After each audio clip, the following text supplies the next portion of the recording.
Une petite vidéo aujourd'hui en extérieur pour changer. Ah, il fait trop beau aujourd'hui, c'est trop sympa. Et bon, c'est un endroit sympa, mais je vais vous parler des peurs en fait, des peurs universelles. Alors, j'avais envie de partager ça avec vous et faire prendre conscience qu'on a tous des peurs différentes en fonction de notre vécu, notre histoire, mais il y en a trois qui sont universelles. Alors, ces patterns, comme je les appelle, qui sont des structures, des schémas, en fait, elles nous relient sur bien des plans qui peuvent être parfois très subtils dans notre vie. En fait, on va créer des masques pour, euh, pour les éviter parce que le souvenir est trop pénible et douloureux. Alors, la première peur, c'est celle de l'abandon et de la séparation. Comme je disais, chaque individu, peu importe sa culture, la société dans laquelle il vit, a peur d'être séparé. Séparé de quoi? De l'intelligence créative. Euh, alors si vous ne vous souvenez pas de ces sentiments, vous pouvez examiner le pattern de vos relations. Est-ce que vous êtes celui qui quitte ou celle qui quitte ou que l'on quitte? Est-ce que vous êtes toujours le dernier ou la dernière à savoir que la relation est terminée? Ou dans les amitiés, les relations qui peuvent s'effondrer devant vos yeux sans vraiment avertissement ou raison apparente? Ou est-ce que vous êtes du genre à sortir d'une relation quand tout va bien, justement par peur d'être blessé? Si vous vivez de tels scénarios, il y a de fortes possibilités que ce soit effectivement ces schémas de votre peur de l'abandon, de la séparation. Et vous allez réduire votre douleur inconsciemment à un niveau acceptable. Mais malgré tout, la guérison, elle se passe pas dans la diversion. La deuxième peur universelle, c'est le sentiment d'être indigne. C'est éprouver ce sentiment de ne pas être à la hauteur. Je pense que c'est aussi un sentiment universel. Et en fait, on va créer des scénarios qui vont décrire pourquoi on n'est pas à la hauteur de nos plus grands rêves, de nos désirs les plus profonds. Ça fait environ 2000 ans finalement que on fait ça parce qu'on accorde de la valeur à certaines personnes et finalement qui nous font croire qu'on est inférieur.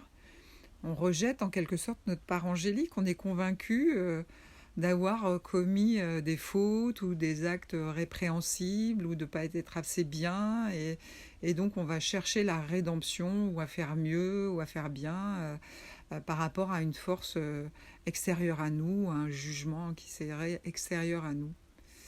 Alors, on entend pour qui tu te prends pour Dieu. Comment tu comptes y arriver en marchant sur l'eau? Tu prends tes rêves pour des réalités. Ouais, ou alors on va utiliser pour rationaliser les choses le mais. Vous connaissez le mais? Alors, mon job en ce moment, ça me plaît pas trop, mais bon, j'ai quand même un salaire à la fin du mois, donc c'est quand même sécurisant. Ou alors, j'aimerais tellement avoir un partenaire avec qui je pourrais partager mes joies et mes dons. Mais bon, avec mon partenaire actuel, je suis bien finalement parce que je suis sûre qu'il ne me trompera pas. Ouais, à un certain niveau, on peut croire à tout ça. D'une certaine manière, c'est ce qu'on fait la plupart du temps. On va accepter ces limites illusoires qui mettent en question notre amour-propre et notre mérite finalement en ce monde. Et si vous vivez de tels scénarios, et moi j'en ai vécu, il y a de fortes chances que vous subissiez justement l'influence de ces patterns. Et dès lors, on va vivre des expériences où le manque est présent, où cette notion de oui, ça suffit pas, c'est pas assez, etc. est très présente. La troisième peur universelle, ça va être celle du lâcher-prise, de faire confiance.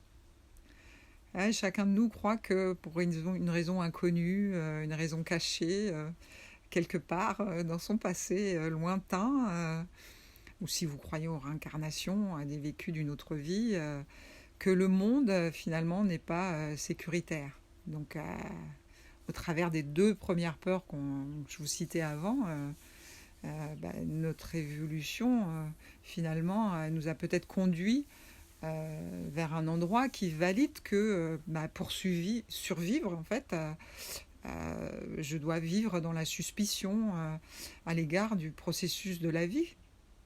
Pourquoi, à partir de ce moment-là, s'attendre à vivre différemment? Chaque jour, finalement, la vie, elle nous propose de nous démontrer notre confiance en ce monde. Est-ce que vous faites confiance à la vie telle qu'elle vous est montrée, là, aujourd'hui? Ou au processus de la vie, peu importe son issue? Ou à la force intelligente qui s'exprime sous la forme de chaque personne que vous allez rencontrer ou chaque expérience? Nos relations, finalement, elles reflètent nos croyances et puis elles indiquent aussi nos attentes. Et avoir le courage de voir ce que finalement nous reflètent nos relations, ça demande effectivement beaucoup de courage. Mais ces peurs universelles vont vraiment s'exprimer au travers de ce qu'on va rencontrer dans la vie. Mais ce qui est bien, c'est que chacun peut être guéri. La colère, la rage, la jalousie, la dépendance, la notion du manque sont des expressions de ces peurs universelles qui finalement cherchent à être guéries. Alors certes, c'est un chemin laborieux, je vous l'accorde. Mais en fait, je bénis tous ceux qui auront le courage finalement de prendre ce chemin. Et alors ça peut paraître simple, mais en fait, on doit devenir ce qu'on choisit d'avoir dans notre vie. On doit devenir la confiance, d'avoir confiance en sa vie. Et ça va être l'intensité, je pense, du désir que l'on va mettre à confronter ces peurs universelles qui va déterminer le temps que prendra la guérison. Ça peut prendre toute une vie, comme j'en suis persuadée, simplement le temps d'un battement de cœur.